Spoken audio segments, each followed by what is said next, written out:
guys over here waiting to go on. Looking a little bit nervous. Not nervous at all, not as nervous as me. We're live. And guess what? It's Thursday on Facebook. How does that work? I don't know. What I do know is, goodbye. Alan's here. With What? the Go on. mic. With the super mic. Alan's not happy about the microphone he's been given. Why? What is your problem? He's been moaning since the first moment we set up. Not happy with this mic at all, are you? You won't even know who Terry Wogan is, will you? I know who Terry Wogan is. I know who Terry Wogan is. But look, come on. What's coming up on this Mission Control live from the Ace Cafe? We have Craigie, Phil. We've got quite a few of the Formula G drivers here. Craigie and Phil are going to come on with us. We've got Ryan Spencer a little bit later on as well. And we have the 4 times World Gymkhana Grid champion here as well, Luke Woodham. Oh, not Ken Block. No, not Ken Block. No, we're talking rear-wheel drive. Ah, okay. Yeah, the real talented class. The ones that can drive. Yeah, the Woodham class. Yeah, exactly. You might call it. So Luke will be here later as well, and of course, go on. Round 3 of the Formula G series. Round 3 of the Formula G series, which was the second part of the double header over at Rockingham. Yeah, world premiere. That's the world premiere for the internet, which we're going to be playing out to you this very evening with some of the main contenders from that race. So that's going to be cool. Yeah, brilliant. But where are we? Where is this place that we're in? It's like the coolest biker cafe. This is the world famous Ace Cafe in Park Royal in London. Yes. Now, being the nerd that I am, yes, you asked me to look up a few facts about the Ace Cafe. I thought it was worth giving it a bit of context, a bit of background. And number 7. That's me. Oh, is that you? That's me. Well, get on with it, then you can go and get your chips. Later. It's actually the 80-year anniversary of the Ace Cafe. Right. It opened in 1938. Okay. It was bombed in 1940 in the Blitz. No one likes. Nobody likes to be bombed. Nobody likes to be bombed. No. And actually, it closed again in 1969. Okay. And reopened in 1907. So, like a varied, checkered history, but obviously a will to keep bringing it back every time. Exactly. Through bombings and closures, back every time. You can't keep the Ace Cafe down. No. And now there are actually 5 Ace Cafes in the world. No, there are. Yes, there are. Are there really? Switzerland. Wow. Okay. Finland. They wouldn't put one in China. There's one in China. There's one in China. There's one in China. Wow. Barcelona. Yeah. And South Africa. Orlando. Orlando. Florida. Okay. They've got to have one in Florida, haven't they? They have got to have one in Florida. Yeah, exactly. Do you know what, Alan? We've got to do them all. Yes. We've got to do them all. Yeah. James, we're going to do them all. We're going to do them all. Thumbs up from James. Yes. That means it's okay. on. Cool. Right. That's good. Oh, I forgot to mention somebody else. Go on. Come on, get on with it. No, you're going to tell us now. Okay, fine, because you know who's here, don't you? Yeah, I do know who's here. I'd love to hear you go on. I heard him arrive. Yes, there was a fanfare. Go and find him, actually. That's probably the best thing to do. So, of course, this is the Ace Cafe, the world famous Ace Cafe, and it's here on the North Circular, and it's a fantastic venue, but it's the Fueltopia offline meet. That's the main thing you need to know. So there's a whole range of cars out here, but the main thing that's out here, the guy that I came here for personally was not Luke Woodham, was not Craigie, was not Philip Staniford, it was this man here, Nigel. Hey guys. How are you doing? I'm great. And you know, I'm so pleased that the weather is more fresher than the normal London weather. Yes, it is. It is. A bit of a crisp to the air. I like it. No wet, it's all good. It's all good. It's dry, it's crisp, it's fresh. Now, you're obviously involved heavily with this kind of event. This is the Fueltopia offline meet, and they've very kindly permitted us to gate crash. Now, what have we got ourselves into? Okay, so generally what we do here is the second Monday of every month is we have a meetup, and it's people in the car world alike. You can be an enthusiast, you can work for someone to do cars, you could be a sponsor. You could be a local, or you could be way up north, down south, or left or right. Right. We get people travel all over the place to come here and just chill. Just talk cars, talk anything social. Okay. It can be in and about the scene. It can also just be catch up with your pals that you haven't seen for a while, because you don't see them from event to event. So it's just a nice, casual get-together. Okay, so we do Formula G. The show's Formula G, but this is the whole textured backdrop of everything that's behind the scenes in the whole wider world of Fueltopia, right? There's cars here. Now, would you talk us through a couple of cars? I'd love to. Would you do that? I'd love to. If you do that, I'm going to get out of the way and let you talk us through what it is that you see out here and the main things that people should look out for. Yeah, for sure. Thanks, Shay. So I'm a big fan of cars. I love the smell, the sound, and the fun that goes with it. The family part of Fueltopia. You'll see some regular cars here that you'll have seen on the Formula G track. So you've got Matt Cant's BMW here, well known to the race series of Formula G, a big hitter in our barrel sprint also, and a common attendee to our Fueltopia meets on the Mondays. We come down, we've got, as you say, a real variety. You've got some Japanese imports, we've got the Volkswagen, so it's in and out of the Fueltopia scene. It doesn't matter what car, what background, it's just everyone's here for the same thing, for the love of the cars. And as we come a little further down, we have James's battle wagon and the ever clean, as always. The thing does get driven hard. There's various videos online. I don't know if anyone's seen the car throttle, the paintballing one. This is the very car that was out there running on the paintballs. If you haven't seen that, hook it up, it's all online. We'll just wander you around here just as far as our cables can reach now. We got the van here also, which is on some sick wheels. Anyone here tonight needs to catch a look at those. So again, such a variety we have. It's really nice to see that we haven't got any rain. It's not too cold. I'm quite happy here in a tee. The latter stages of the Fueltopia meet will still see a turnout like this, even when the weather isn't so nice to us. Of course, the summer series, we get it real warm, it stays light late. We get a few bikes down here also, so it's a real good vibe. There's so many people, as you can see, just kick back, chat to each other. Some of these people have travelled 2 or 3 hours to get here. I personally come from South London, but I love coming here and catching up with everyone. So what we're going to do now is we're going to hit ourselves back into the studio. I think James has finished putting his makeup on for the second part now. Catch you later. The first part. That was Nigel out there. Thanks to Nigel. We're going to get more Nigel, goodness, because usually we just get him on the phone, on the video Skype, but we've got him in the flesh tonight. Can't get enough of Nigel. We've got 2 other guys that we are very happy to have in the flesh as well. We have the Team Nankang Monkey Drift UK. It sounds good when you chant it. Yes, yes. I never know which one to do. The Nankang or the Monkey Drift, which comes first? Are they just interchangeable, completely interchangeable? Team From a corporate Nankang point of Monkey view. Drift UK. Sorry, Nankang. Team Nankang Monkey Drift. The tyres. Or MD UK. Okay, cool. That's the interchangeable. Cool. Introduce these guys. It's just great to have them. We've got Craigie and we've got Philip. Yeah. Guys, thanks for coming along. Thank you so much. Start with you, Craigie. Give me the secret of your energy. I don't know how you fit it all in. Are you the hardest working DJ / fitness / racing, multiple series of different kinds of racing? How do you do it? I've got a very understanding wife. Well, yeah. I don't know, that whole living your best life. Yes. I just try and enjoy it, really. Right. And I need money to go racing, so I don't really have much of a choice. But what's the other race series that you do? A little bit of an overview of the other stuff you do. So it's Auto Solo, which is where it all started off. It's Formula G without the steroids. So you haven't got the racing aspect where you're side by side. Precision driving, very tight and technical. And I compete in the championship with a local club and go all over the southeast, which is really good fun. Currently leading the championship as well, which is nice. So yeah, last time out was quite eventful, nice and wet. It was good fun. Cool. You know what? It barely seems like 9 months since we were last here, talking at the beginning of the season about your plans in this very room. Phil, what a season.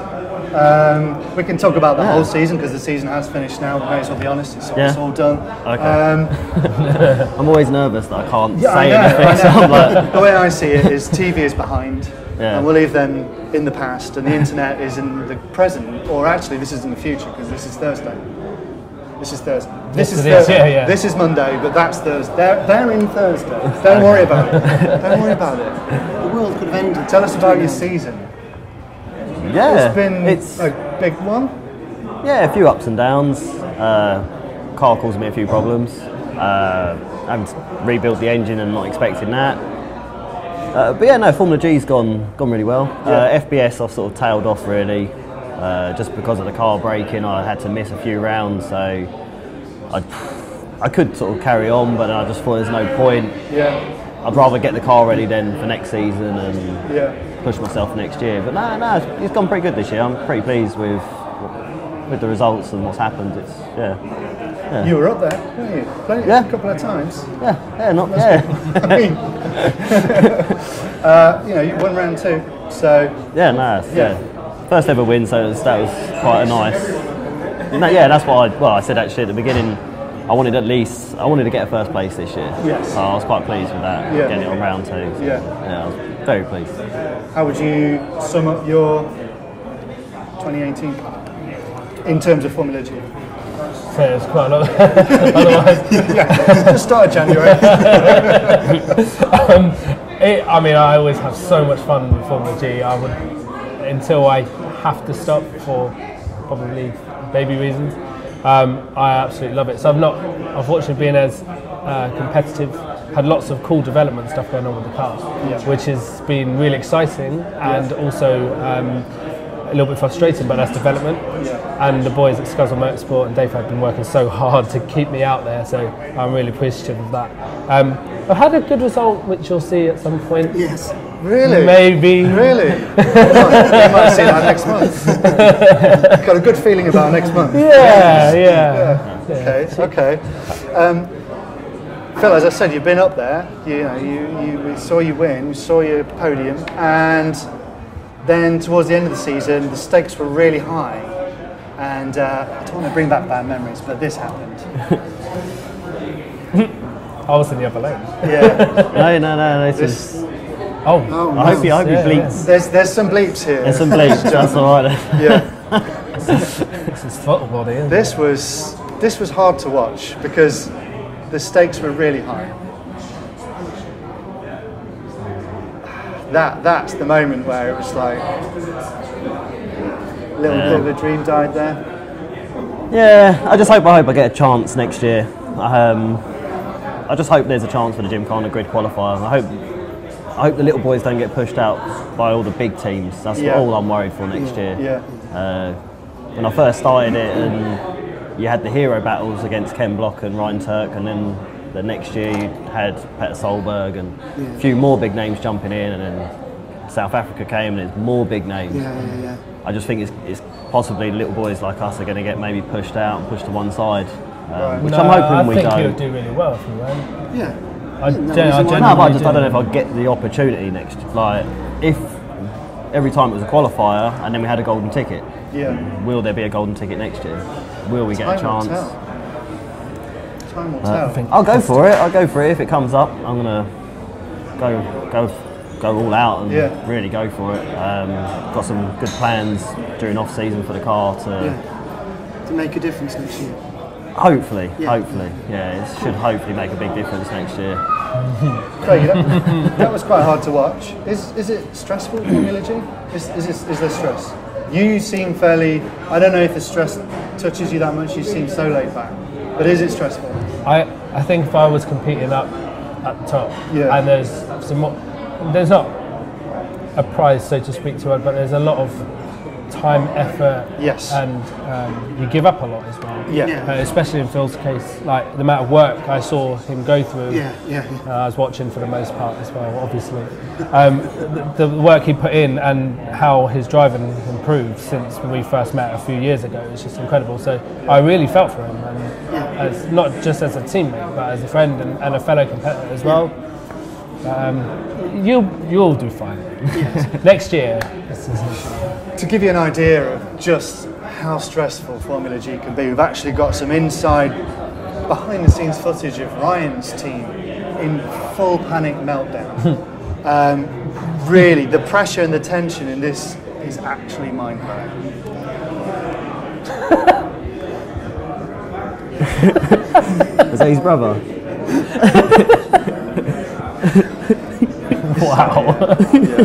Finally got the tyre fixed anyway and got him back on the track, so all sorted. Well done to Ryan's team pulling together. Right, guys, that's where those nails came from. I paid him to do that, just make sure he get a box of nails, basically get a couple in there. Now, look, we've got to get on. People are actually watching this for round 3, so we're going to show them round 3 now. But before we get into round 3, just if it brings back any memories, that's round 3. If you recall, it looks like 2 octopuses facing off, I would say. Is it octopuses or Octopi? I don't know, is it octopi? octopuses? So that was the track that we had. Vaguely. Bring back any memories at all? Vaguely. I think it was up to the cone and then back down to the tyre. And then it was up and around, back down to the tyre. And it was around there, wasn't it? And then...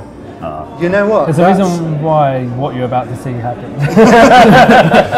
Because what you just did then was better than a lot of the drivers that were actually there on the track at the time. I think I was about the only one actually. That's why I managed to do as well as I did. I think I was about the only one who was getting it right. Yes. You got the track. Well, I don't want to give any spoilers away, but in all-wheel drive, there's a reason the winner won, and it was literally because they did nothing but drive the track. That's all it. it takes. But you'll see that in a sometimes. minute. You'll see that in a minute. So many DNFs. Are the tracks too hard? The track's too hard. Does it come a point where this is just mind-blowing? I mean, come on. Well, this was a bit of a double-header weekend, so it's always going to be challenging when you've done it on a Saturday and you've got that Sunday. track in your head, and then you go Sunday. A lot that plays into that. I think for that particular course and that day, which actually organisers addressed, because we had huge obstacles the next time. For me personally, it became a sea. Just cones and... Yeah, absolutely. I got a hang of it eventually. Fortunately, didn't go wrong, I don't think. We've actually got some more behind-the-scenes footage, and how they came up with this track design. How the organisers came up with this track design. There you go. So there you go. That's how the track was designed. Works every time. Anyway, look, guys, thanks for being with us. Thank you for having us. We need to get into part 1. Yeah.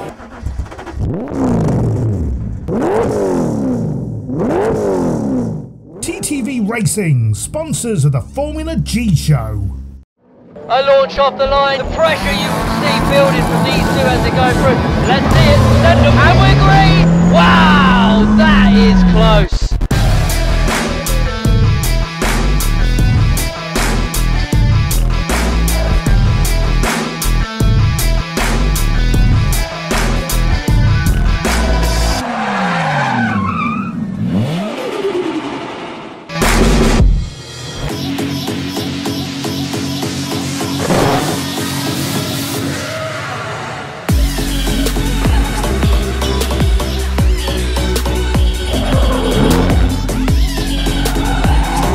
Welcome Gymkhana fans to round 3 of the Formula G series. We're halfway through the season and things are certainly hotting up. And, you know, the temperatures are over 30 degrees, you know, I'm making mistakes. I'm trying to just keep myself cool. We're having a bit of overheating issues with the weather. The heat is getting to the cars, getting to the people. There's been a lot of breakdowns. And speaking of breakdowns... Just having a bit of a sportsman moment and car sharing with Spencer. Yeah. He's had some car issues yesterday. We're both Cestino team drivers, so I thought I'd let him have a go. Do you find that it's fairly easy just to jump in his car and get around the track? He's a skinny little fella, so his seat's nice and tight, and for me it's a little bit awkward to fit in, but car's very, very similar. Back to the weather, and the relentless heat is not helping anyone learn the track. I've never seen so many red flags. I kept saying to myself, left, right, left, right, left. We were out on the bike this morning, making sure that there was absolutely no mistakes on the track this time round. The perspective sometimes, when you're looking at the map, sometimes it doesn't, things look closer. And then when you're out there, yeah, it does sort of throw you off sometimes. Oh, I see, it's the map's fault, is it? Well, we'll take this with a pinch of salt then.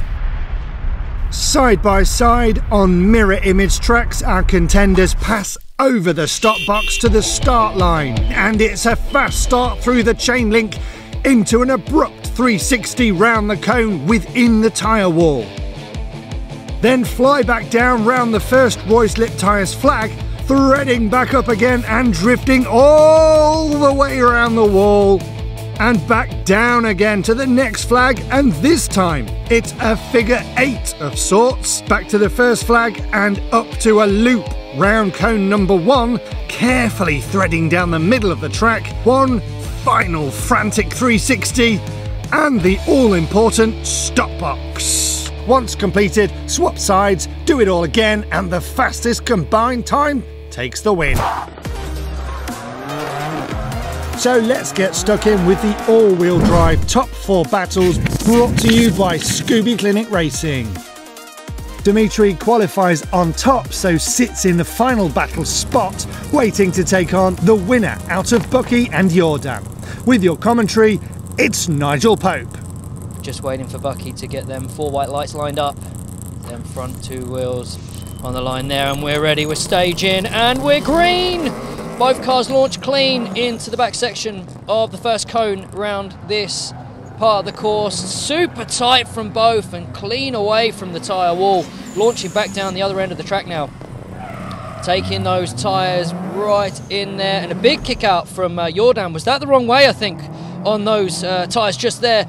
Bucky certainly head in the game now as he launches away down the track. Super tight now into this figure of 8 section. Big kick out the back there from Jordan. Oh, he's really lost it there, completely lost momentum. Bucky may have picked that up in his mirror there as he's pulling away back down the track. Jordan's certainly lost all momentum now, and Bucky will certainly take full advantage, stopping in the box clean now. Jordan trickling along there to the box, but he knows that he's made too many mistakes in that run for it to be any good to him. Yes, with a DNF.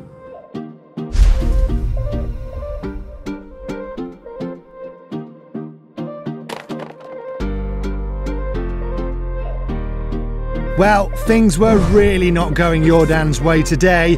As Bucky crosses the line, another DNF for Jordan, so Jonathan Buck makes it through.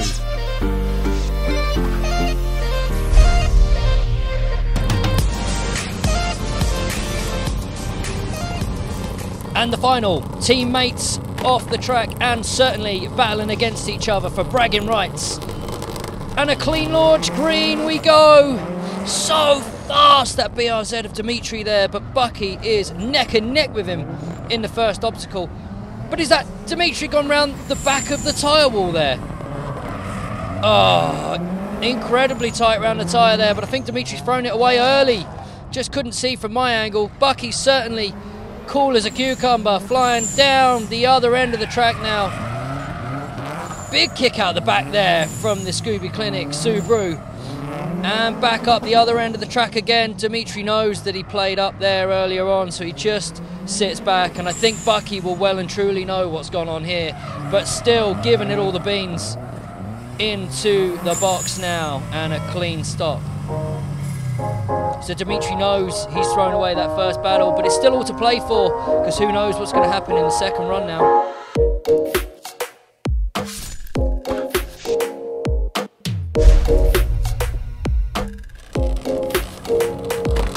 And both drivers eager to get a launch on the line. Green light, and we go! Let's see if Dimitri can keep his head in the game this time. Certainly does. Tight and tidy round them cones from both drivers, and a launch. We're neck and neck here. Bucky knows he's just got to keep it clean throughout the whole track. Dimitri can only pray for a DNF from Bucky here to pull him through. Super tidy line there out the backside of the tyre walls from both. Dimitri really picking up pace now, but Bucky, all he needs is this clean run now, which he's certainly pushing through. Great driving out the back there. Yes, pulling down.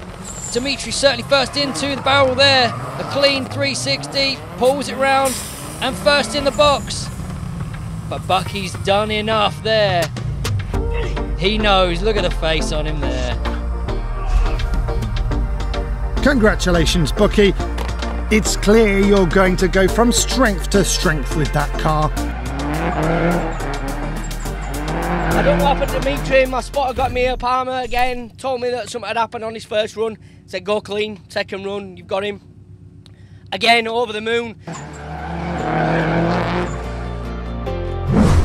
onto the U1 kit car class, brought to you by TTV Racing. And in the first of the final battles, it's Nick Biddle v John Moffat. Over to Nigel Pope to talk us through.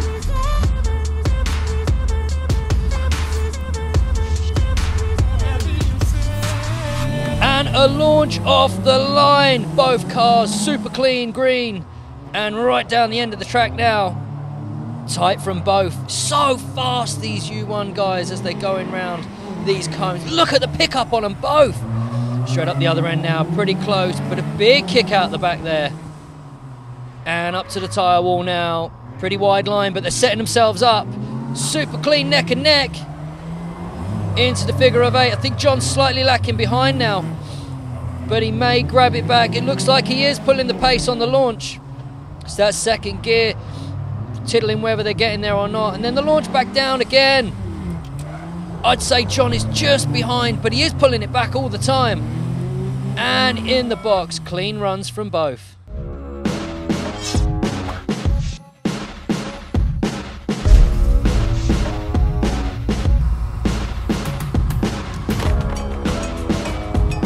So into the second run now. Nick with a slight advantage on John, but don't forget, neither of these know that. So it's all to play for, but the green light goes. Super fast. Nick has got some serious power in that on the launch. Great tidy line there from Nick as he's pulling himself back down, but it looks like John's got the edge on him slightly here as we come into the turn round the tyre for the first time. Back up again we go, round the back of the tyres. John's got the time here.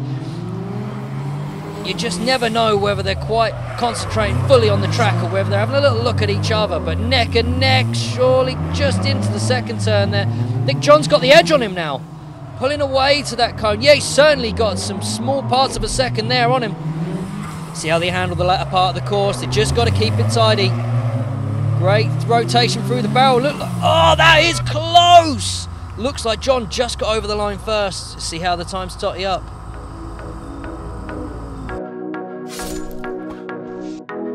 So with Nick faster on both sides, he's through to the final battle, while John waits to slug it out for P3 on the winner's podium. Now to see who's going to join them and in which race, Andrew Biddle takes on Mark Elder. And he's over to Nigel. So Andy Biddle and Mark Elder face up. Let's see who will progress into that battle against Nick. Both lined up, green for the go now. Mark certainly loves getting to this stage, really takes the pressure quite well.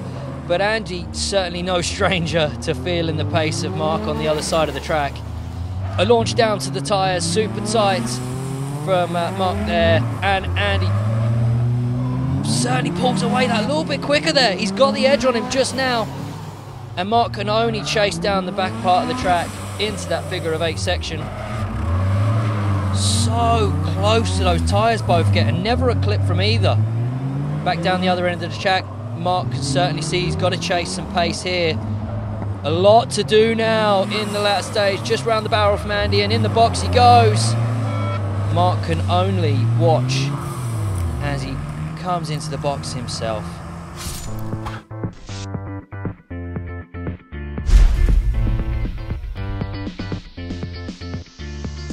And with quite a chunk of time to make up, unfortunately for Mark, despite his consistency, it wasn't to be. And in the P3 battle, John would take the win after a couple of hard-fought races. So it's a Biddle v Biddle U1 final coming up after the break.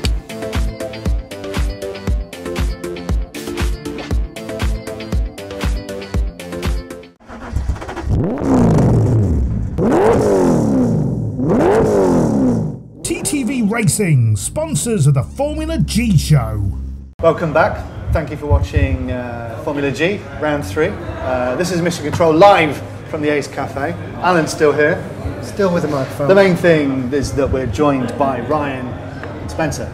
Thanks guys, thanks for being along with us. Thank you. Oh, yeah, thank you. For joining us. We'll go straight to you, Ryan. Yep.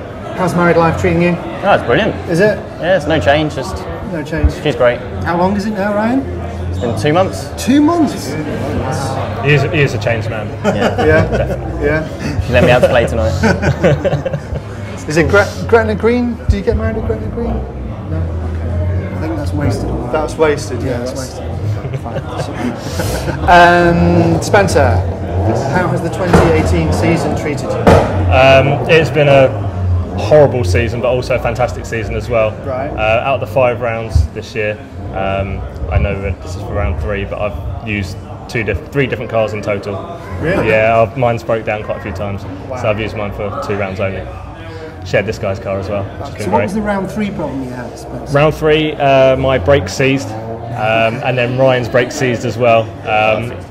But out of the 2 cars, his car was the better car to use. I couldn't fix mine, but we could fix Ryan's, so he decided to car share with me, which is fantastic. And thank you, Ryan, for letting me take that car out.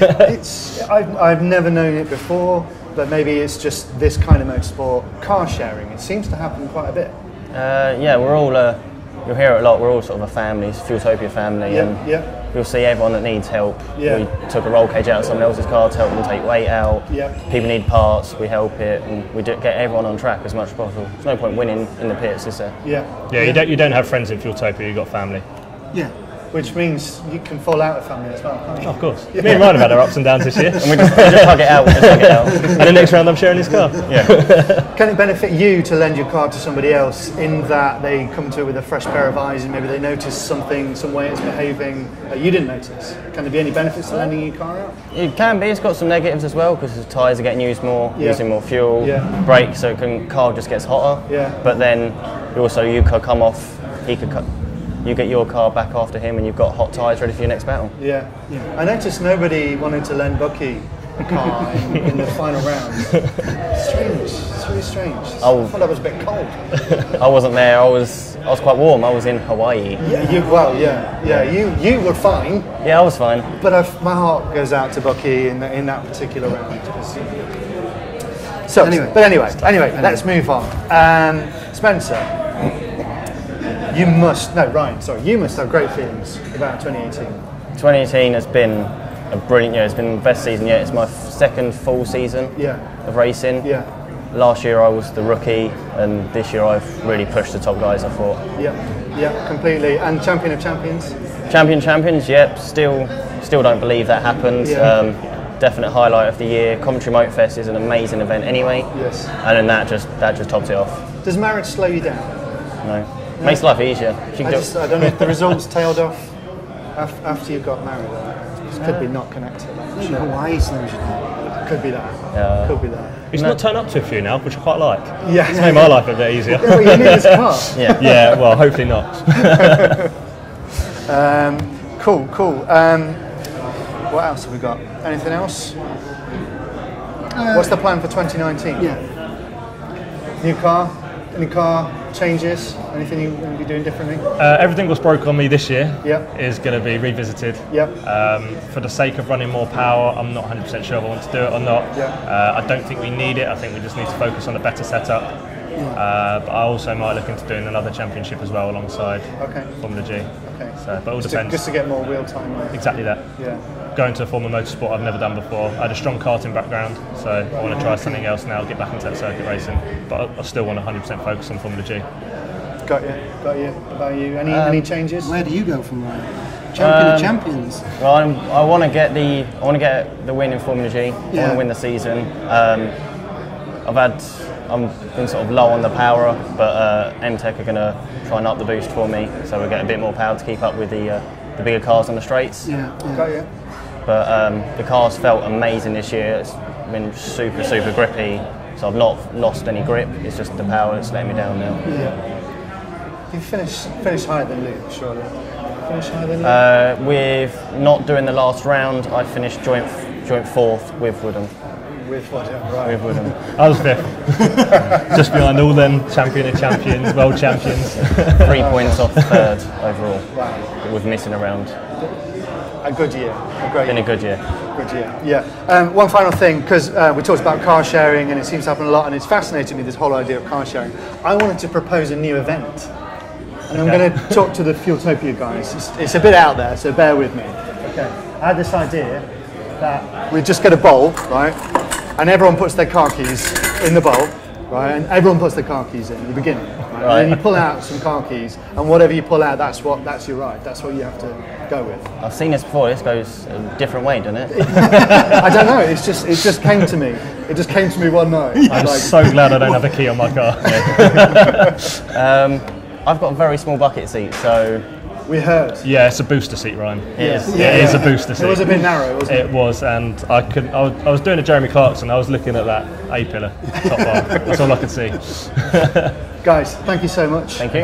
Nigel's out there, and we need to focus him Again, a bit more. Nigel's still out there. Yeah. Okay, so thanks. Thank you. Cheers, guys. Nigel. Hello. Hello.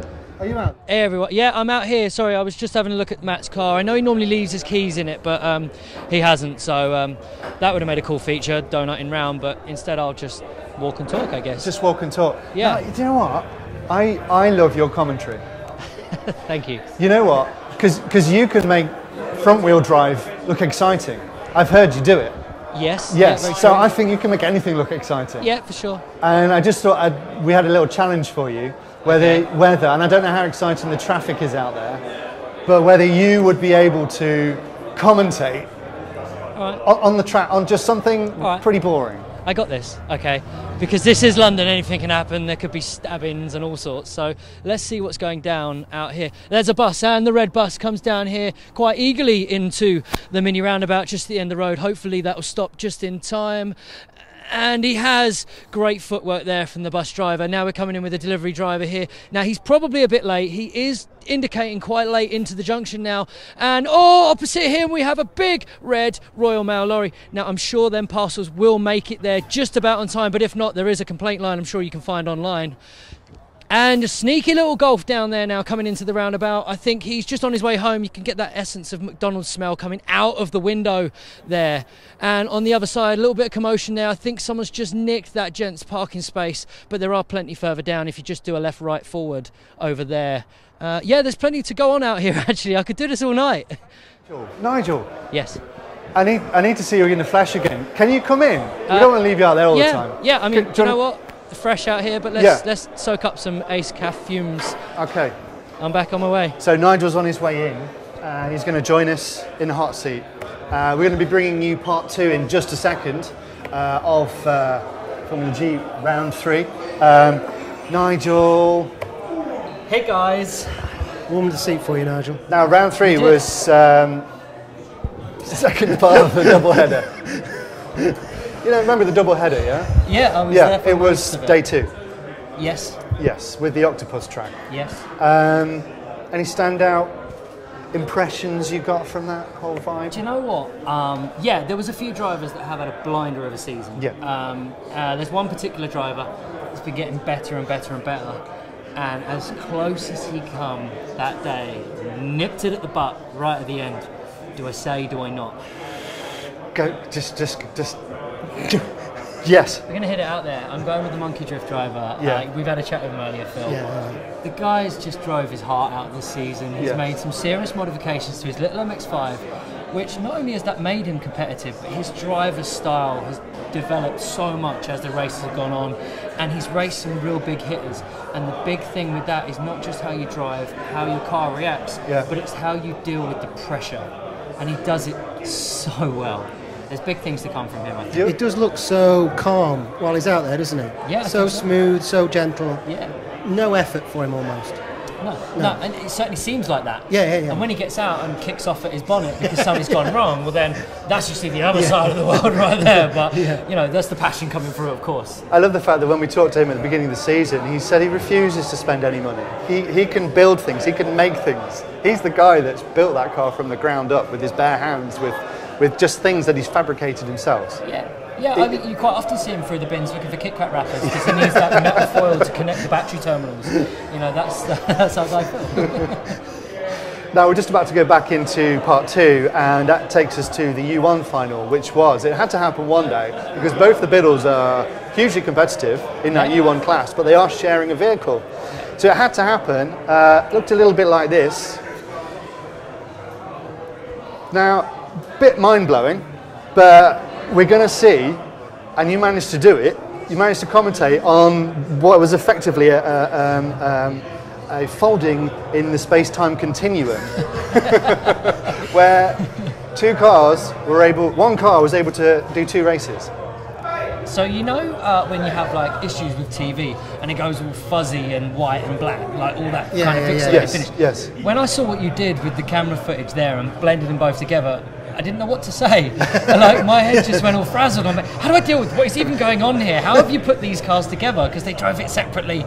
But fair play to you, credit to you guys there that work there. But it is incredible to see putting those drivers next to each other on the footage just to see how different their style is, because I haven't seen that. I haven't seen it parallel like we had it on the TV show, and that exclusivity is something that no one's ever seen. So it was quite cool to have them racing together and to be able to have you guys edit to that level. Well, you know what, cool. It was a lot of effort, but I thought Andy made the effort to actually learn the track this time. So, you know, we've got to reward him somehow. He's got to get his just reward. So well done to Andy, and we're going to see him up against his brother Nick, and his part 2.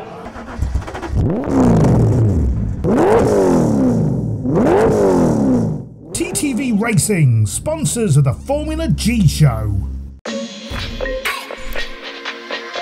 Welcome back to the Formula G Show, where we're at the sharp end of the U1 races, and having worked their way through the final 4, the brothers Biddle face off in the final.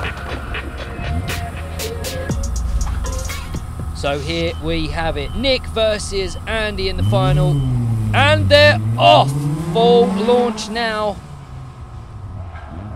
It's always a clean and tidy run from Andy there, and Nick has certainly got a good line through there. Both drivers taking a launch up the back. I think Nick slightly got the edge on him at this point, but Andy certainly knows how to pull some time back at the latter stages of this track. These tight sections now. Into the figure of 8 second win round and back up the track. Such a fast manoeuvre of the handbrake there from Andy. And quick, tight, super close from the barrel from Nick. Not so much from Andy on that one. A stop in the box, clean from both.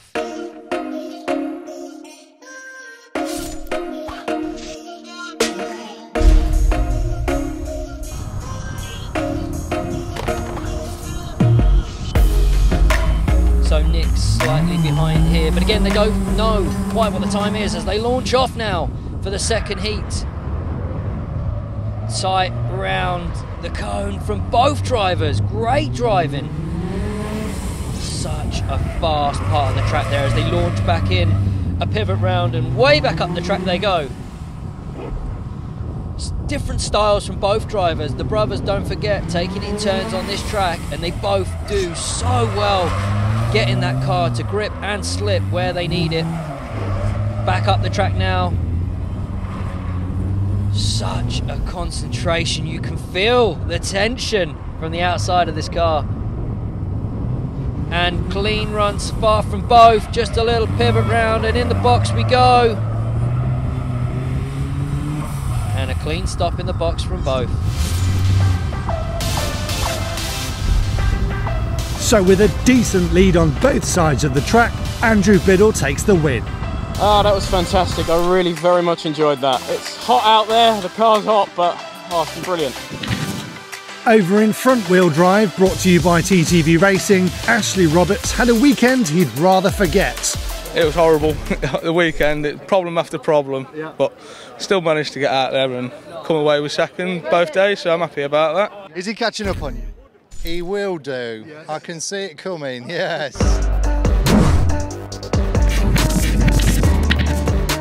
All of which brings us to the rear-wheel drive Final 4, where Philip Staniford returns off the back of his round 2 win, but to repeat his success, he'll first need to get through Mark Young. So, a wealth of experience here from the both rear-wheel drives. So Phil taking a launch on the very powerful MX-5, so many modifications to that, but Mark Young knows every single inch of that hand-built car that he's got on the other side of the track. Neither will want to let it slip around this stage of the track. Super tight, big launch up. They're pretty neck and neck now. Yeah, they are. I can't pull that round the back of those tyres. Super clean launches. Loads of grip. Certainly got the fine between the grip and the slip on both of these. Figure of 8, perfect pivots from both. The wide line as they come out the second of the figure of 8 section, which is a launch there into the cone. So perfect driving from both so far. Such an incredible move there from Mark. Pulls it right in, barely inches away from the barrel. Wow, them brakes work just about. Well played.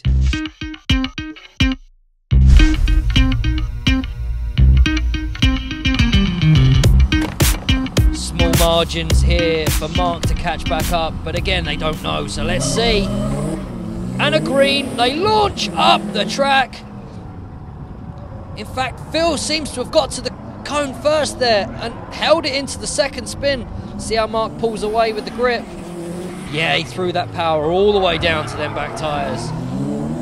And a launch back up the track now. Tidy from both.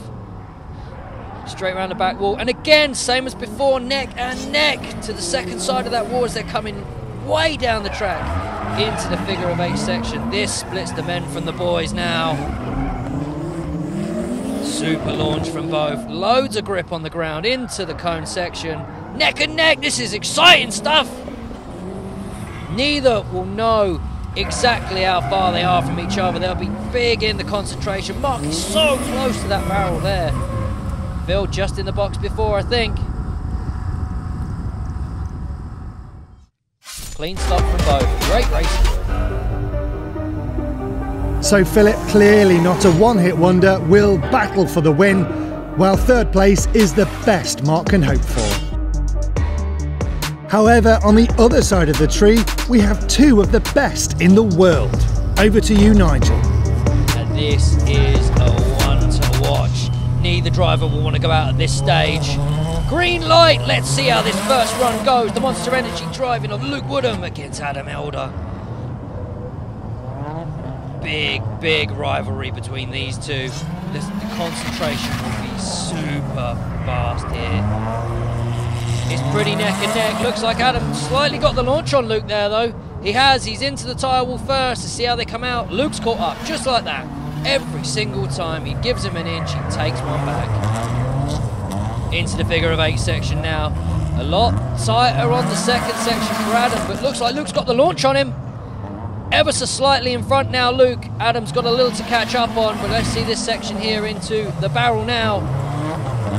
I mean, Luke does this all day long, super tight to the barrel, but a stop in the box, clean from both. Adam's slightly up on Luke there.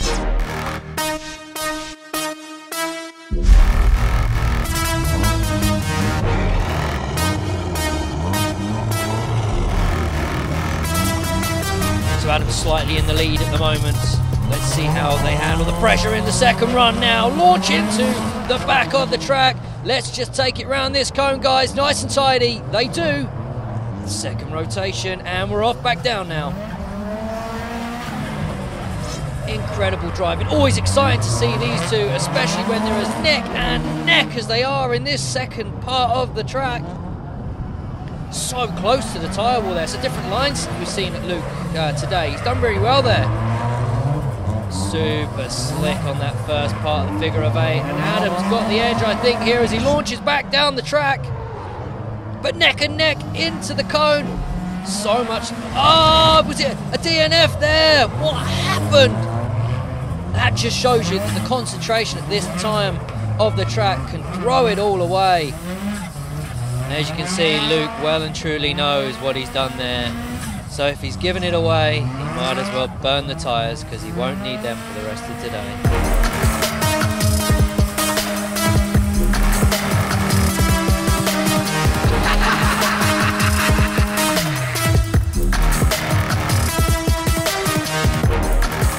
Well, an unprecedented mistake from Luke Woodham there, and the Monster Energy athlete certainly leaving his mark on the Rockingham Motor Speedway.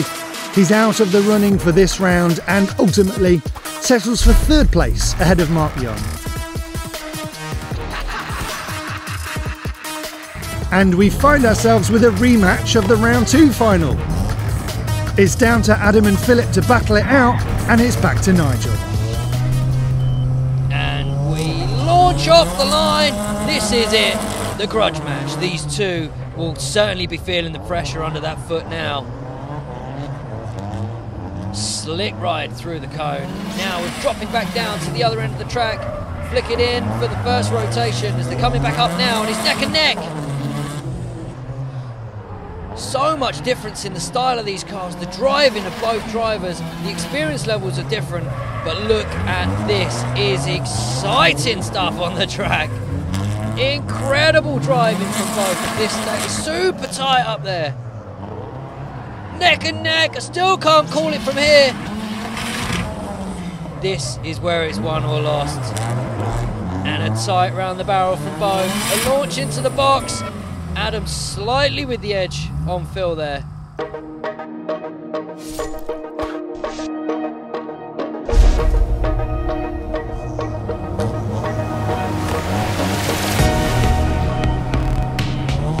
And we're green. Both clean off the line. Green lights for both. First cone, feel really tight on that first rotation, kicking a bit more out on the back for the second, but a clean launch away, plenty of grip getting thrown down. Adam was always tight round that first tyre there to bring himself back up. Phil's got a little catching up to do, but not very much of a margin away. Adam's certainly taking it away in first entry into the figure of 8 section, and so tight into that first tyre there, way out for the second. But looks like Phil's caught him up here. It's pretty neck and neck into that cone now. And around the barrel for the finish. Come on. And a clean stop in the box.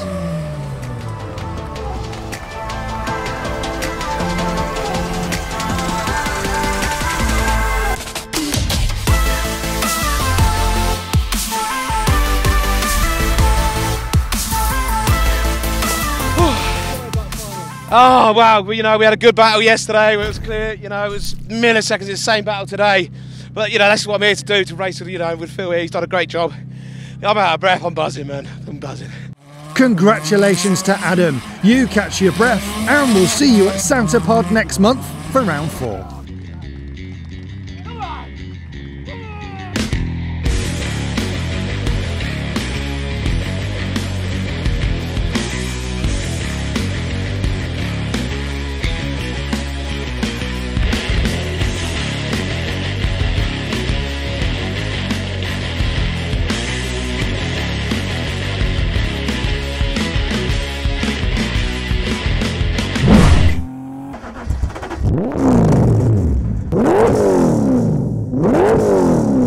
TTV Racing, sponsors of the Formula G Show. Just going to smell in that container. Are we back? Yeah. We're back. Well, there we have it. That was round 3 of Formula G over at Rockingham. And what a great round it was. Not for all of us, but what a great round it was. Luke Woodham's here, which is awesome. Hello. Luke, first things first. Oh, can I have that back? I'll give you. I recognise that. I'll give you your tyres back. That's expensive, that is. Yeah.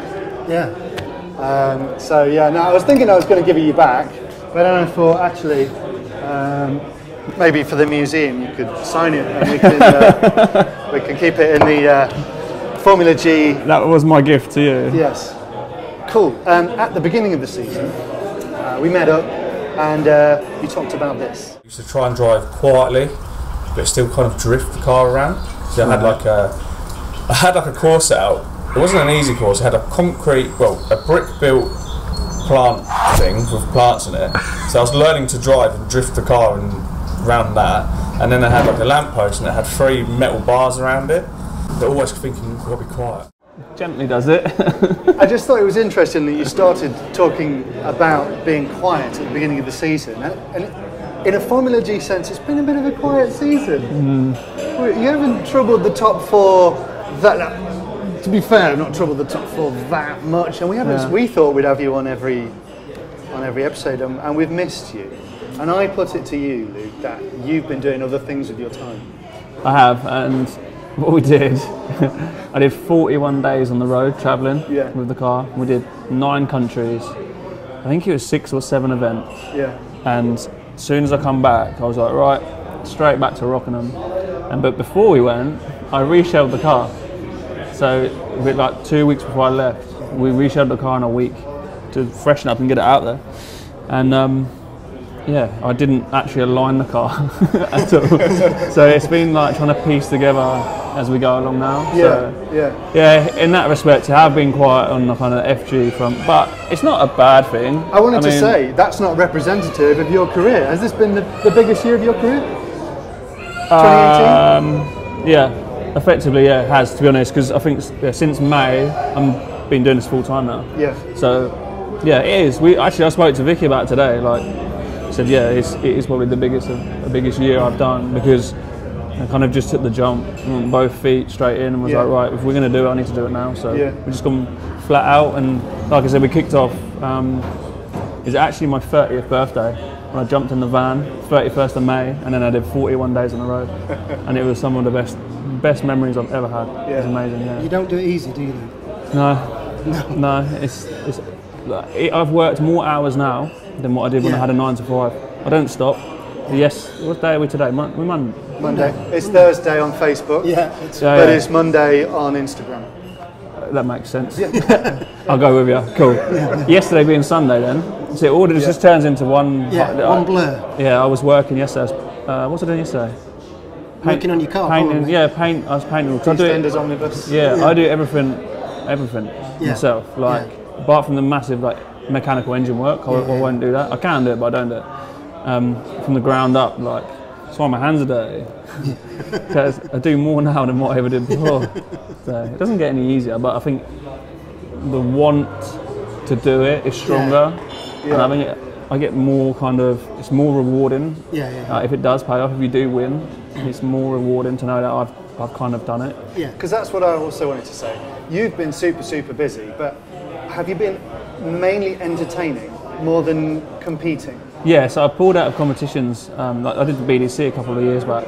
I did semi-pro class, I went to pro class, and then they cut it and it was 2 classes rather than 3. So effectively, like the highest caliber class that there is.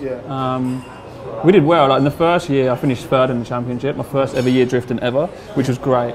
And it was kind of at that time where like semi-slick tyres and stuff were getting introduced to the sport. So before you could rock up with 350 horsepower on just a decent set of tyres and you'd be competitive. If you haven't got 265 semi-slick tyres and 700 horsepower with a sequential gearbox, you've no chance. Don't even come to the party. That's what I always say. So we decided to take a step back. I love drifting. I love doing gymkhana. So with gymkhana, it's more effective with my setup of car. But obviously, I do miss the drifting, so we're going back like next year, gonna hit it hard. But I've been doing a lot of demo driving. I do a lot of drift demos and stuff for all different companies, but mainly for the FIA World Rallycross. So it's great because I get to travel around. I get to go and have fun in my car, earn a living, and go and get to hang out with world champions. Well, speaking of that, we actually got some footage that I stole off your YouTube channel. Oh dear, I hope it's a good one. And well, it's more along the theme of you talking about your quiet driving style. Okay. It's really quiet. The electric R32. So tell us about that.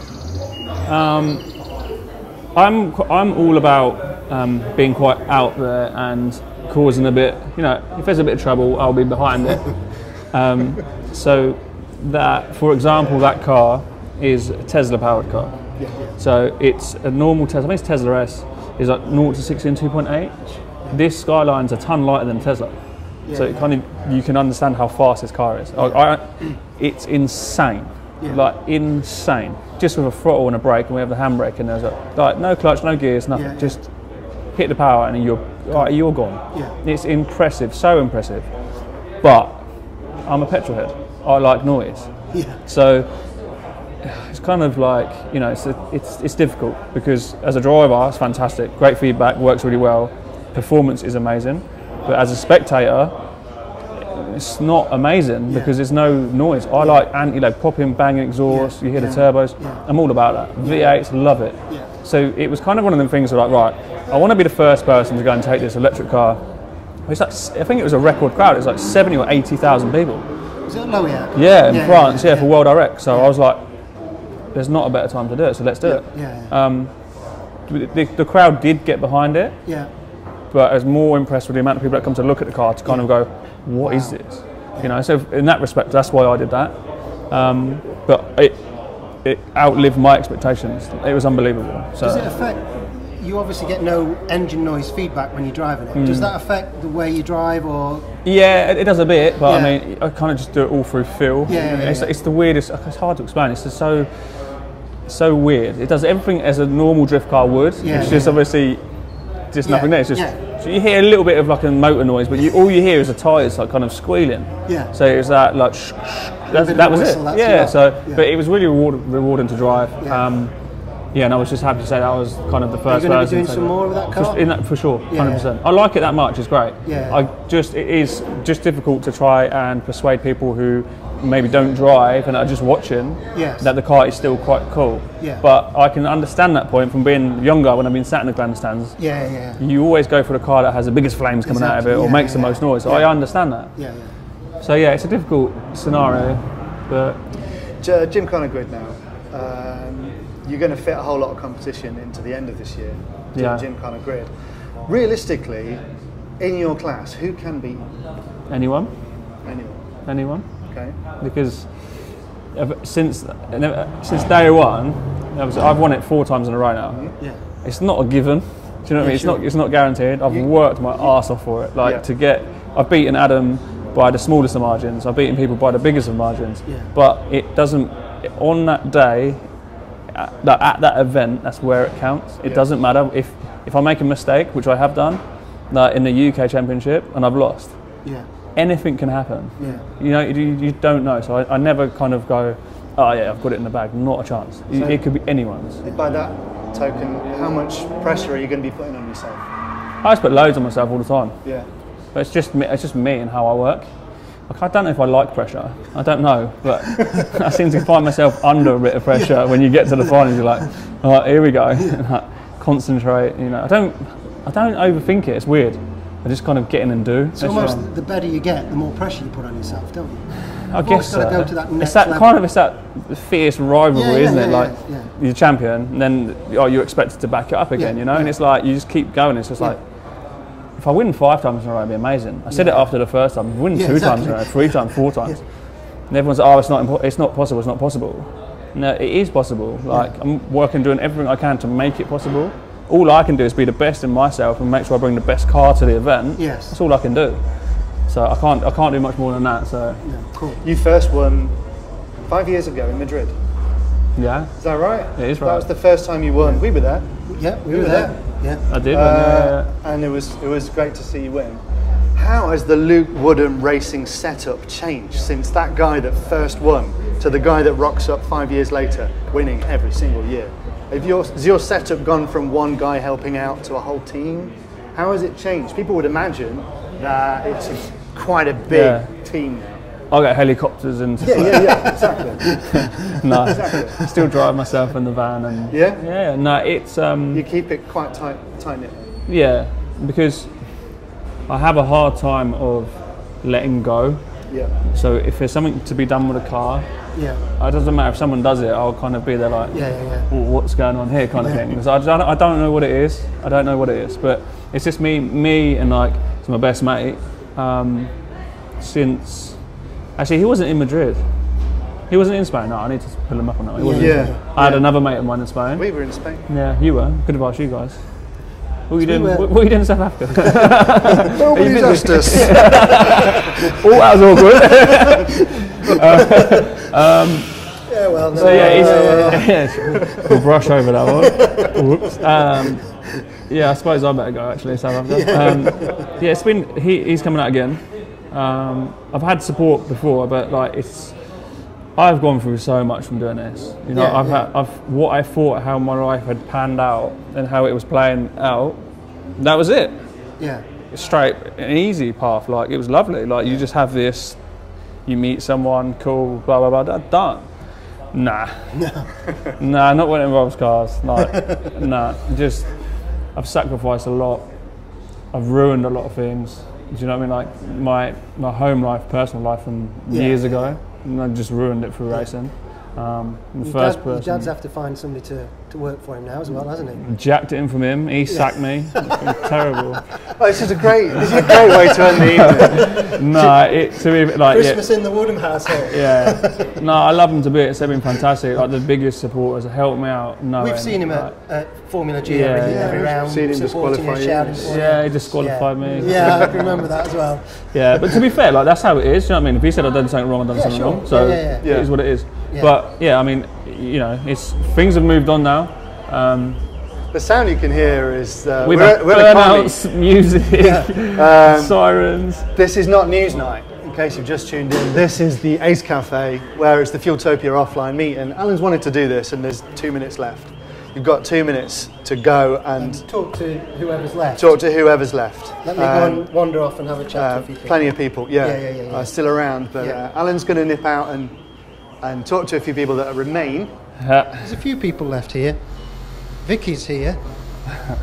Wanted to have a chat with Vicky while we're here. Vicky, first of all, I need to know how to pronounce your name. Okay. How do you... Vicky? Alan, she needs the microphone. Yeah. There you go. So, well, you say Vicky Ratje Lund. Ratje, yes. Well, that's what we wanted to do as well is, when we've got you on the screen, because we're preparing for this, we needed to put Vicky, and we needed to describe what you did. Yeah. So like we have Luke, world champion, we have various descriptions. Now, at the bottom of the screen, we were wondering what we could put here. So we decided, do we put crew chief? Do we put promoter? Do we put media manager? Makeup artist? The boss? I think we put the boss, don't we? Or the boss? It is the boss. What do you think we should put under your name? I would just say all of them, really. All of them? This is going to be a long list. How would he cope without you? I really don't know, to be honest. He'll probably do quite all right. We also believe you had a bit of a motorsport career in your youth, back in Denmark. Yeah, I've come from a family where my dad's done all the racing and stuff, so it's always kind of been a part of my life.